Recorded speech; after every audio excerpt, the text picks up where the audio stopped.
Nasa kote ang isang lalaki sa ikinasang bypass operation ng mga otoridad sa barangay Bagong Sikat, San Jose Occidental, Mindoro. Ang balita mula kay Patrolwoman Ferlyn Joy Kawile.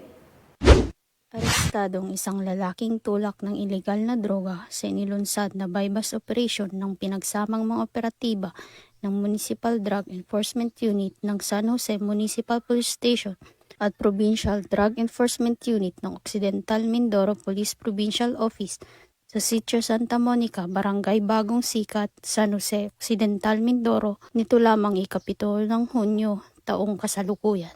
Kinilalang suspect na si alias RB, isang street-level individual, 28 taong gulang at residente ng nasabing lugar.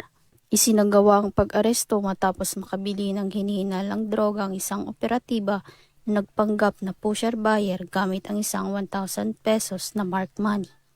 Nakumpiska mula sa suspect ang 2 plastic sachet na naglalaman ng pinaniniwalaang shabu. Naharap ang suspect sa kasong paglabag sa RA 9165 o ang Comprehensive Dangerous Drugs Act of 2002. Ang suspect ay kasalukuyang nasa kustodiya ngayon ng mga otoridad para sa tamang disposisyon at dokumentasyon. Ang matagumpay na operasyon ay bunga ng walang tigil at mas pinaigting na kampanya ng Pangulo katuwang ang PNP kontra illegal na droga para panatilihing maayos, ligtas at payapa ang komunidad dahil dito sa bagong Pilipinas ang gusto ng pulis, ligtas ka.